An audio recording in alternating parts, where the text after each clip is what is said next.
prohibited, and that is a major challenge for marketers as it is now. And this implies that an additional cost of 11 naira per litre for this transaction due to the forex official primary market differential. All right, and it's a very long read. Also, you can get more details on page 4 of the Guardian newspaper. Don't go anywhere, stay with us. You're still on to Mainland 98.3 FM. It is Trends in the Papers.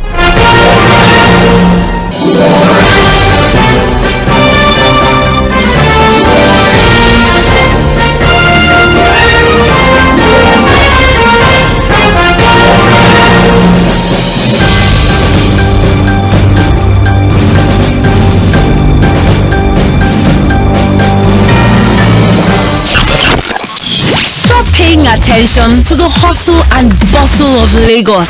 Take a chill pill. Calm down.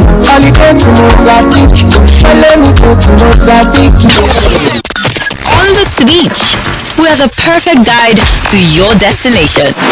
Mainland 98.3 FM. The sound of Lagos.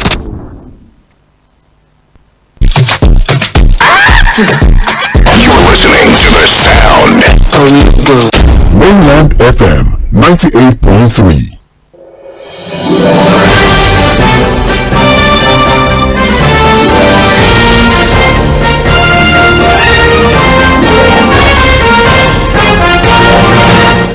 Alright, welcome back. It is still Trends in the Papers on Mainland 98.3 FM, and just before we went on the break, we were looking through the trending stories on the front page of the Guardian newspaper.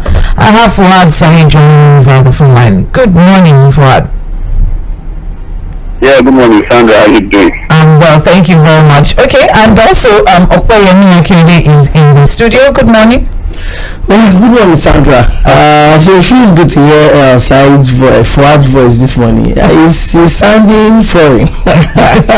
It's a 5-star voice. It's a 5-star voice. Good morning, Good morning.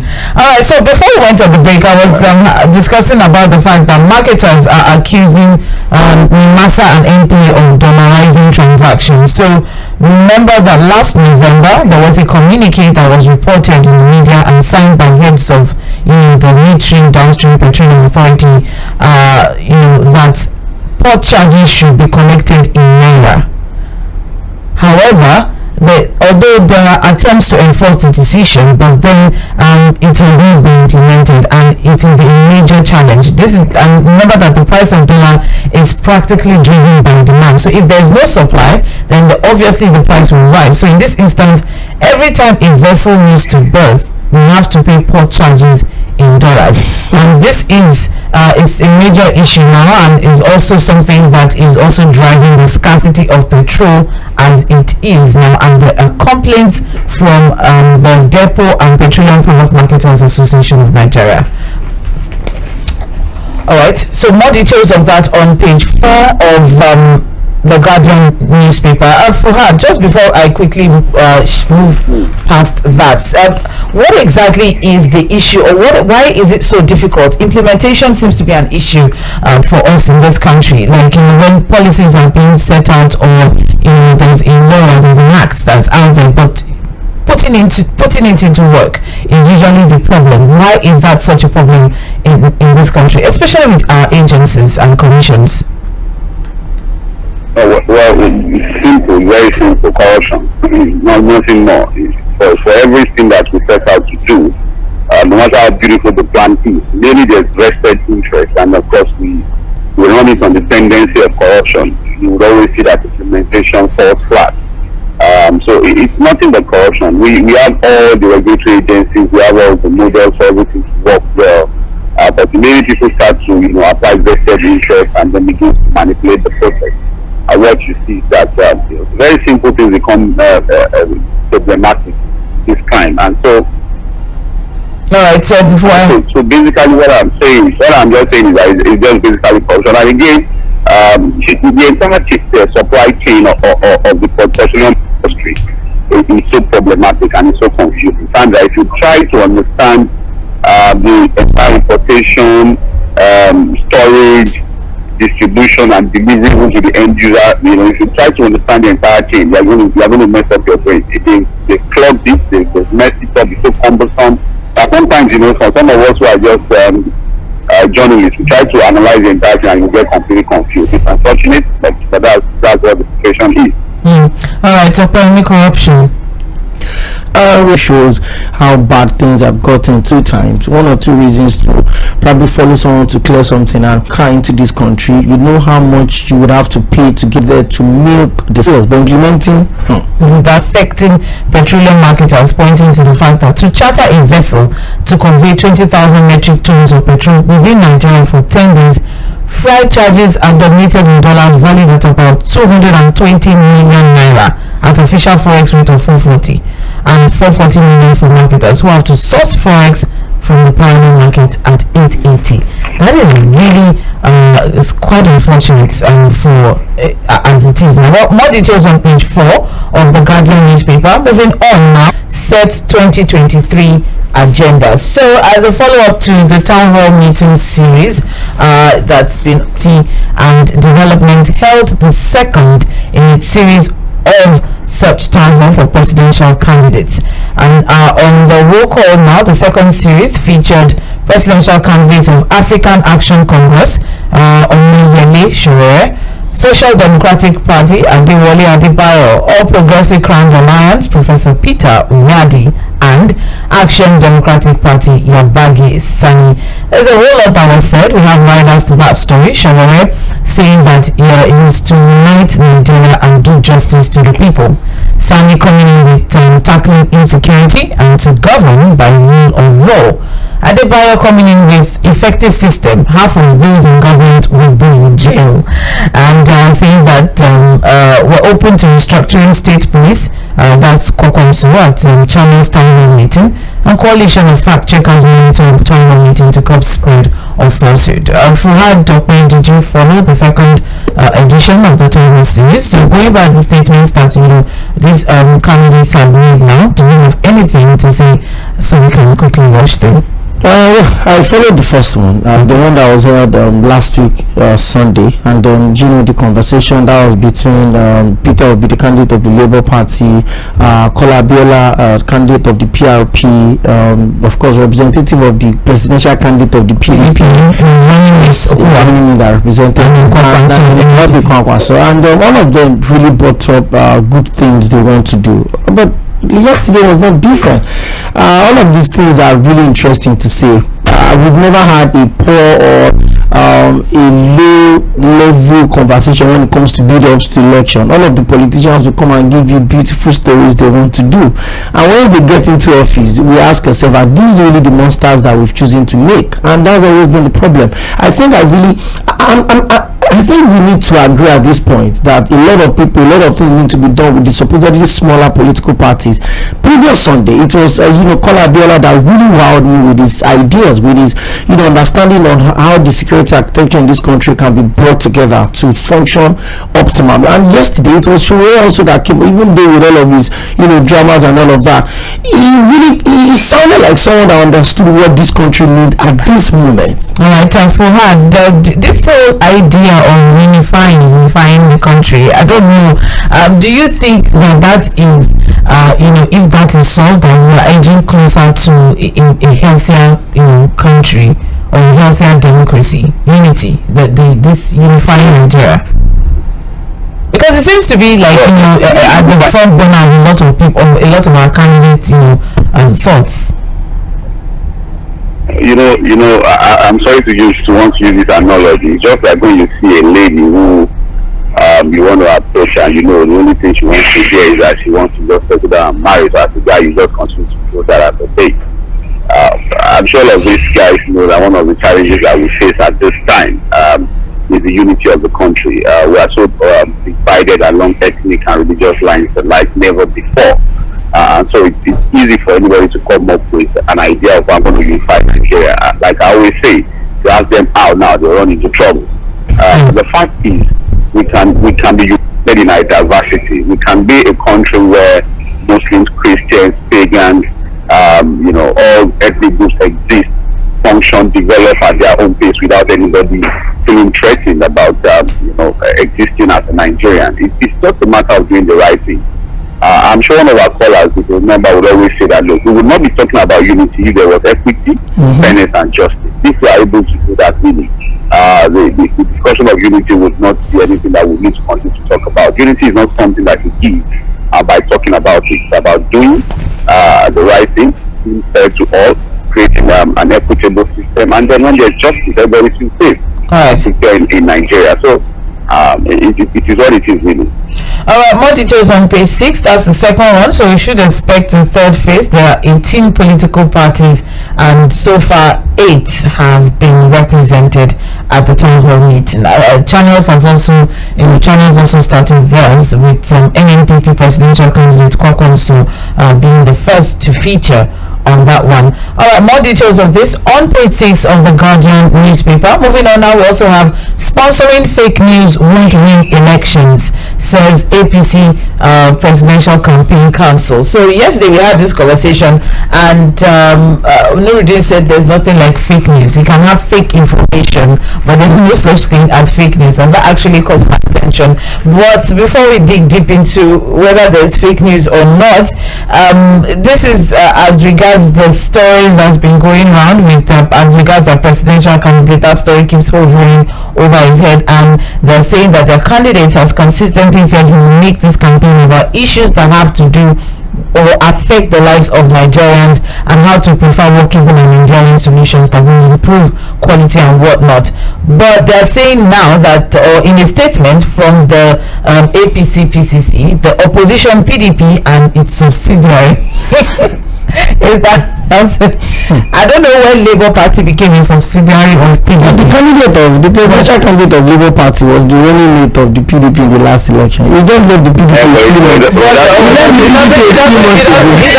doesn't mean anything. I mean, it's just a single person in a political party, and then that is supposed to make some sort of. It's election. I mean, this pettiness flies around. Well, in a statement coming from the APC PCC, I'm reading and quoting here: the opposition PDP and its subsidiary Labour Party, having realized they have no sure path to victory in the February 2023 presidential election, upped their campaign of calumny, disinformation and misinformation on Saturday by sponsoring fake news against APC presidential candidate. And they said they did it by forging the letterhead of INEC, and they also forged the signature of the National Commissioner. That's a very interesting one. Although INEC has come forward to say, okay, that is not from them. But I don't know, but I just feel like this politics or this campaign season is getting more interesting, and we should expect, shouldn't we? Let me ask this question. Let me not give my own opinion. Or do you think we should expect more of this drama, of course, in the campaign seasons to come? Well, as much as we've always talked about, let's make this conversation straight, let's make it very clean, let's bring issues, let's move away from how you want to, what you want to do, to how you want to do those things that you want to do. You want to fix the infrastructures, how do you intend to do that?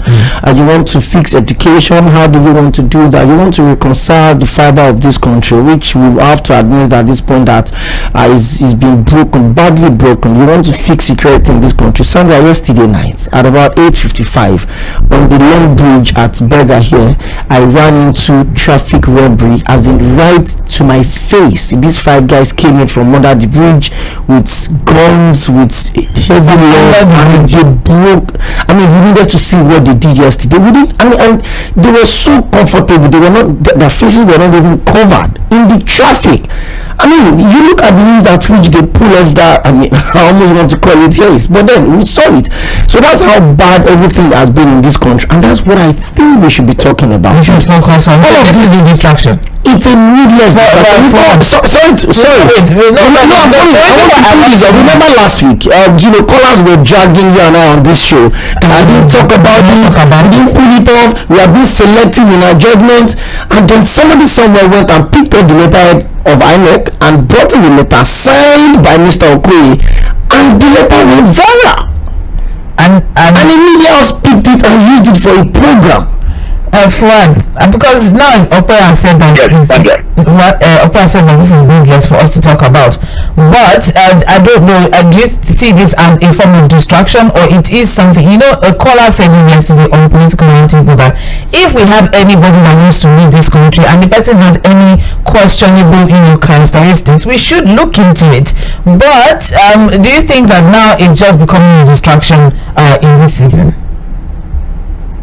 Well, I first want to address the statement by the Presidential Campaign Council of the APC. I mentioned it on Political Roundtable yesterday. All the political parties, maybe the smaller parties may not really be involved in this, but I know that all the major political parties have all activated their propaganda and PR machinery as we speak. So it is easy to point fingers at people. I'm telling you that, look, as they set up the campaign council, there are units that are in charge of these things. So if it's thrown at, you remember that we also had a bit of all manner of things thrown at Atiku, thrown at Peter Obi too. So these things don't just happen by accident. There are people who are happy to do these things. We know this as a communication person, we understand some of these things. I always say that, look, whatever anybody does at this time, as a political party, as a presidential candidate, as anybody does, let's just be a bit responsible with the way we throw these things out. It's easy to come up with disinformation, malinformation, or misinformation. But whatever will threaten the unity and the peace of this country, we shouldn't do it. I'm sure even Naturally Bola knows the game very well. He knows he's going to get a lot of that. Atiku knows the game. It's an old war horse. He understands that he's going to get a lot of things thrown at him. I'm sure Peter Obi also understands the game. But in all of those things, please, I just want to appeal to all of them. It should be save this country. Alright, thank you very much. More details of that on page 3 of the Guardian newspaper. Moving on very quickly, also Uduaghan declares support for Okowa, 6th unity in PDP. Uduaghan is former governor of Delta State and declaring his support for Okowa as running mate to the presidential candidate of the People's Democratic Party. And that's on page 8 of the Guardian newspaper. Most Nigerian roads are expired, says FEMA. FEMA is Federal Road Maintenance Agency, yes, and that is on page 9 of the Guardian newspaper.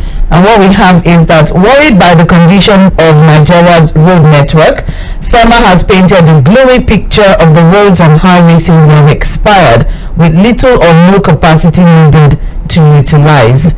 Alright, and we can get more details of that on page 9, discussing the highway system and whatnot. And finally, from the Guardian newspaper, failings of the National Assembly, and that is on page 16 of Guardian. Failings of the National Assembly. It's a very, very long read, and it's an editorial actually, and this is lamentation by the present and past leadership of the National Assembly. And that is all from the Guardian newspaper. Now moving on now very quickly, we're going to rush through the Nation newspaper. We don't have so much time. You're listening to Trends in the Papers on Mainland 98.3 FM, and the major headline from the Nation newspaper: APC, Tinubu remains a solid, reliable candidate. And the writer said that fake news won't help opposition. Candidates to engage Nigerians in diaspora. More details of that on page 4 of the Nation newspaper. Moving on. Wike, others not keen on truce with Atiku, Bauchi governor in dilemma.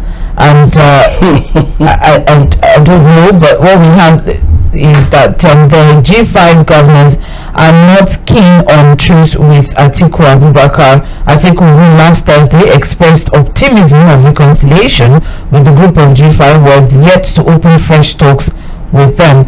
I don't know how this is being reported, but it's a very interesting one.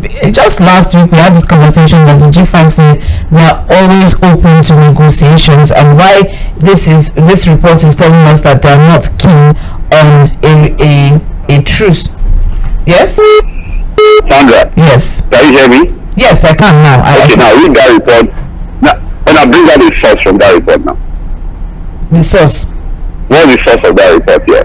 That report. Bring out the source of that report from that report. It was lent. From who? It was lent. That from who now? Inside source. From where? Inside source. You see what when I talk about all the parties activating their PR and propaganda machinery. You don't understand. That's why I said this same. We can issue a statement. You know, we had this last week. You know, they were at Benue State, and you know they said the whole lot, and they said that they are still open to negotiations or reconciliation. But now this particular, that's what I'm saying, that this particular report now is, you know, like contradicting that particular one, and this one now is just saying, okay. I know. What I'm now saying is that the headline says Wike is not king. Wike others, Wike and his people, they are not king. And others, okay. I'm now saying that did Wike and others issue a press statement to say, look, we are not ready for reconciliation. And I'm saying that this particular report, what is the source? What is the source of that report? Conciliation is very important, because what I keep seeing here is it was I don't like to say this because this I don't like to say this because they are our colleagues. But the idea of reporters and editors sitting down somewhere and conjuring the report, I don't know, because again, you know, I don't like a story or like to talk about a story where they go an inside source, an unconfirmed source, or a source that wants to remain anonymous. Whenever I see any report like that, what comes to my mind is just a piece of propaganda. That's simple as that. Alright, so shall we move then? Doctor is quiet. No, I don't want Ope to dig deep into this. Let's move on from this particular stuff. Because there's still a whole lot here, because I know it will tick some people off. Last week when there was this mention of whether or not Bala Mohammed. No, I know whether or not Bala Mohammed was going to, you know, come on to whatever it is that's happening between the G5, but it was also length. I'm reading. I'm reading. It was length. Wait now. It was length that the Bauchi governor had expressed his re-election fear in a dilemma on whether or not to team up with the G5. So where did length the story from? Somebody said it's already G5 and out. Somebody said it's already G5 and out. I didn't read that. That's the new one now. This is G5 and half. I didn't read that. But more details of this particular one, keen or not, on page 4 of the Nation newspaper. Let's keep moving now. We also have here, after collecting 3 million naira ransom, bandits demand 10 million naira to release victim's body. That's really unfortunate. Well, there's the detail is on page 6. The detail is on page 6 of the Nation newspaper. So what we have is that after collecting 3 million as ransom, the bandits are now demanding another 10 million before releasing the body of their hostage. So apparently, the abducted person, that's Obadiah Ibrahim, died at the hands of his abductors last Monday, yes. But the government only told his family of his death on Thursday.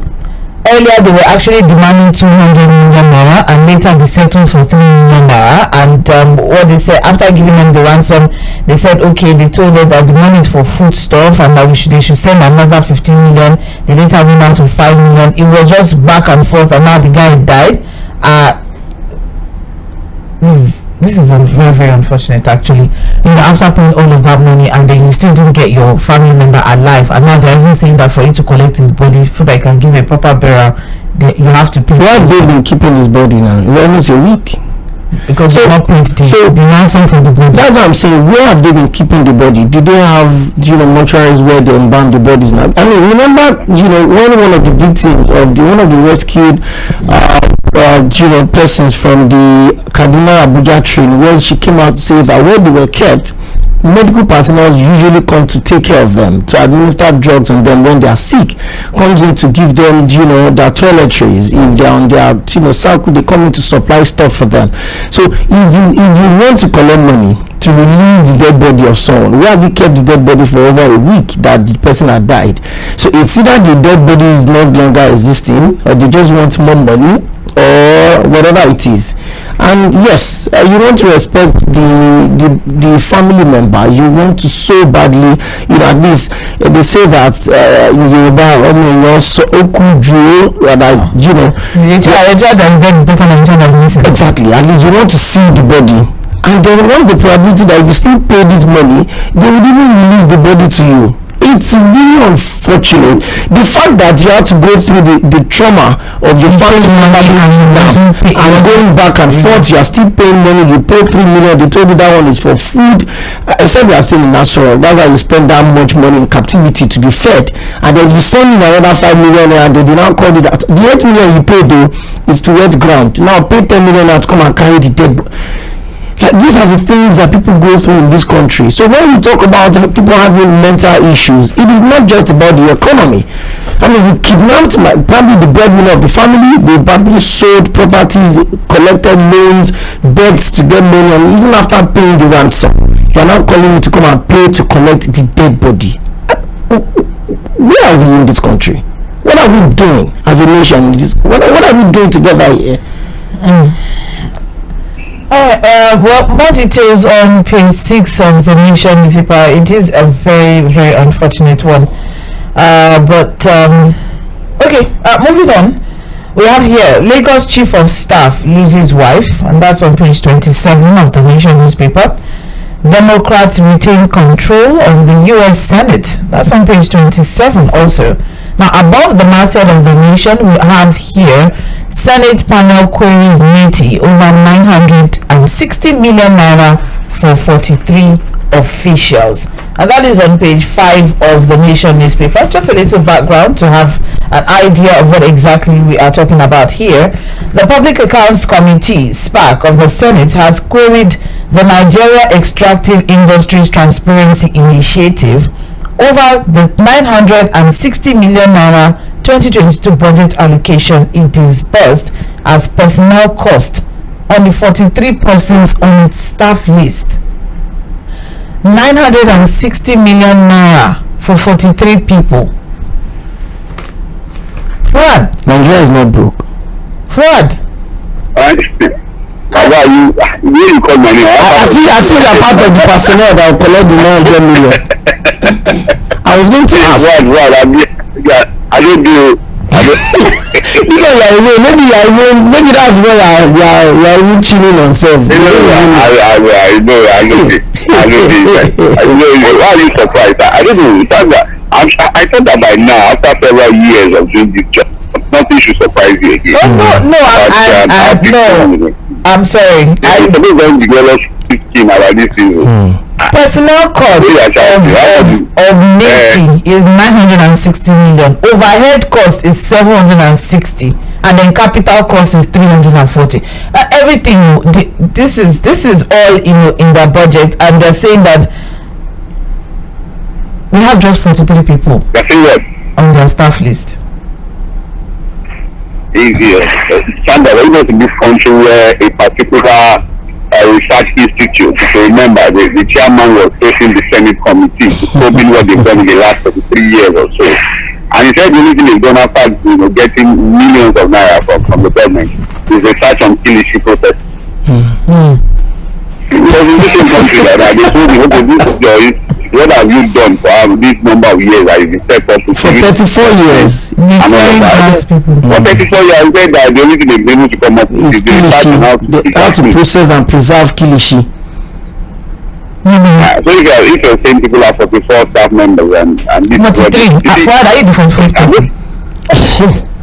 Oh, sorry, 43. Honestly, I'm not surprised.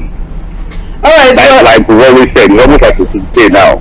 The Senate corruption will kill this one. As simple as that. The Senate panel is currently querying them. A certain percentage have been paid so far, and they're saying that budget is actually overbloated, and they're looking into it. More details on page 5 of the Nation newspaper. We also have here Buhari Oshomole Obi to open projects in rivers. That is on page 4. I don't know if to say congratulations to the people in Rivers State. I we should raise eyebrows as regards the many projects that the Rivers State Governor has been inaugurating in recent times. But we'll take it as it is. But what we have in this one is that the Rivers State Governor, Nyesom Wike, has invited President Muhammadu Buhari, the presidential candidate of the Labour Party, Mr. Peter Obi, to inaugurate some projects in the state. Also invited for the same purpose is former national chairman of APC and former Edo State Governor Adams Oshiomhole. And well, okay, so this is actually an interesting one. Fuhad, I don't think we should be, surprised. Yes, so exactly. With this move that Nyesom Wike is actually if a governor who is a member of the PDP is inaugurating projects and it doesn't deem it fit to invite a PDP, the PDP presidential candidate. It's just, it's a message. It's just sending out a message that look, I'm going to mess you up. It's a better damn thing. That kind of thing now. When you are observing with somebody's rival, and like, look at the list. Peter Obi, APC, Buhari, and so once articles continue to look at him from afar, like what's wrong with this guy? Again, we'll see how this game in the PDP goes. And the elections are not so far away. Whether Wike will survive the turbulence or it's a people that will survive, time will tell. Alright, well, more details on page 4 of the Nation newspaper. And I also have here, Gates Foundation votes $1.4 billion for Agric in Nigeria and others. And that is on page 5 of the Nation newspaper.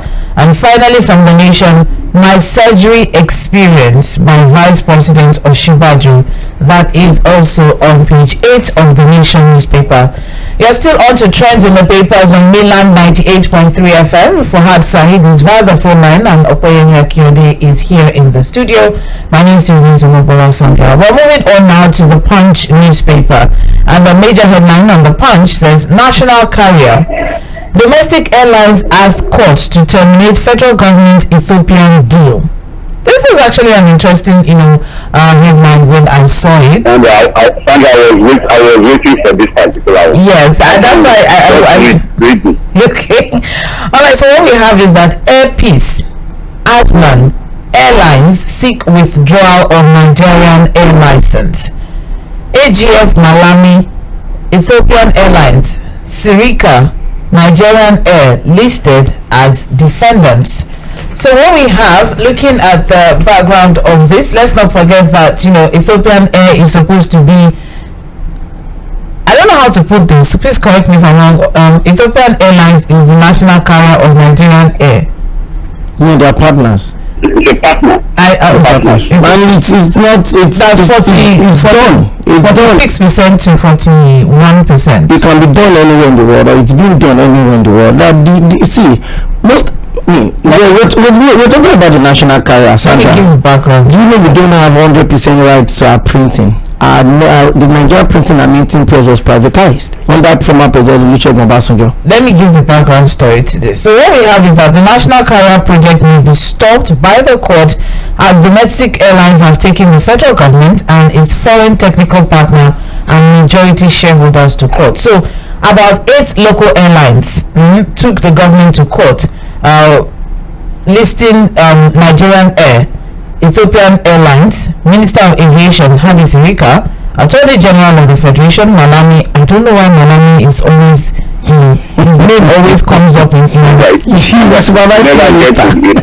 The story that I want to talk about. Let's go on. There's a part of the story I want to pick up. Let's go. There's a part of among the prayers is that the indigenous airlines went to the court to stop the national carrier deal and withdraw the air transport license already issued to Nigeria Air by the federal government and Nigerian Civil Aviation Authority. They also claimed by the firm, which said that Transaction Advisor was incorporated in March last year, and alleged that the company is linked to the aviation minister. So according to them, the federal government airlines. Now, let's look deeper into that particular claim, all right, with the company that's been linked to the aviation minister. So there are diverse. Okay. Let me just quickly train this because I might have to set aside. Okay. On this back and forth on the national carrier, all the time that we kept asking the question, why the desperation to have a national carrier? From unveiling a logo, spending millions of thousands of dollars, for example, to unveil a logo that I'm sure if we ask a Michael to do something, we'll be able to come up with something more creative. To a promise of we're going to take part of the presidential fleet to start the national carrier that never happened. So how desperately they've been trying to push this. And we need to ask ourselves, yes, for sake of national identity, a national carrier is a beautiful thing. But if we can't get it right, if we begin to have what we call vested interest, we are going to mess everything up. We want to, although it's an allegation, but I'm sure that if there's no smoke without fire, you may want to ask yourself, what exactly is the interest of the aviation minister? Why is he so desperate to push this through? You are setting up a national carrier where Ethiopia Airlines is a majority shareholder. Another thing, just to add to what you were currently saying, remember that we also had the question of how come Ethiopia Airlines is the only one who went for the one. There was also that question at the beginning of this particular partnership. We have back and forth on they want to buy aircraft, they are not buying, they are leasing, they are not leasing, they got Ethiopia Airlines. And I'm thinking, why are we so desperate to push these things through if we don't have the basics, don't have what exactly it takes to do it? Is it compulsory? There must be something in all of this for some people who are invested in this to ensure that anyhow, even if it does not really give us what we need as a nation, we cannot push this thing through. And it's unfortunate. And I like the fact that the local airlines are doing this. What support have the local airlines even gotten from the government in running their operations? A lot of them are running by the thread and are supposed to be working to support the industry, pushing for a national carrier that we don't seem to have the capacity to do. It is simply about issue of vested interest, and that's the important thing about Nigeria. Everything we come up with good ideas, good policies, and then somebody somewhere in his own corner of the office creates a vested interest strategy and then messes the whole thing up. So basically, it's something that should be looked into this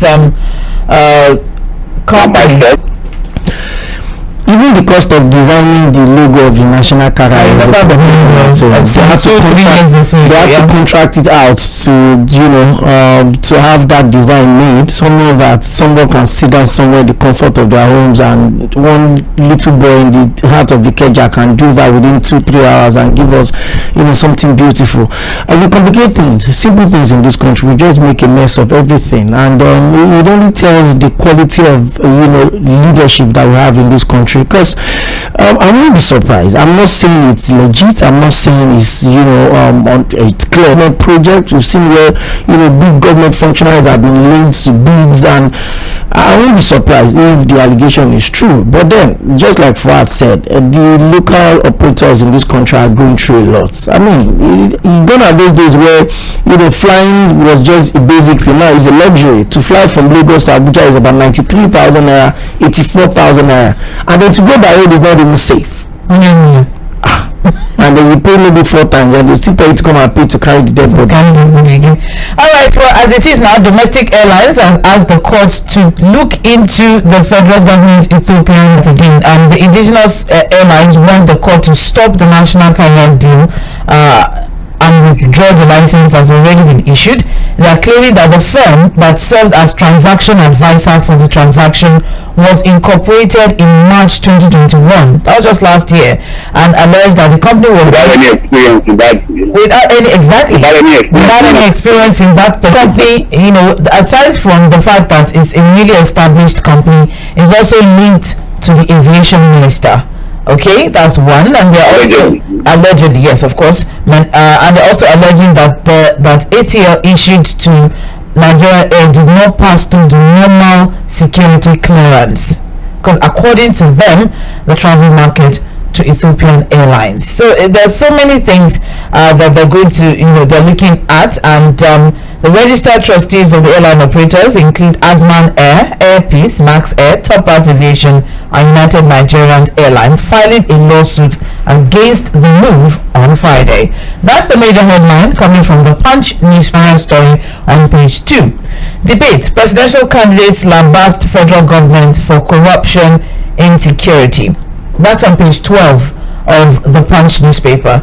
And that's all that we can take, unfortunately, from trends in the papers. We're unable to check through what we have trending from Guardian, Vanguard newspaper. We have here 2023 budget is threatened as crude oil output drops 7.4%, 8:14, as we pick one or two stories and just take a focus for the morning, and also quickly watch the one or two trending stories from Vanguard. You're listening to Mainland 98.3 FM, and we'll be right back.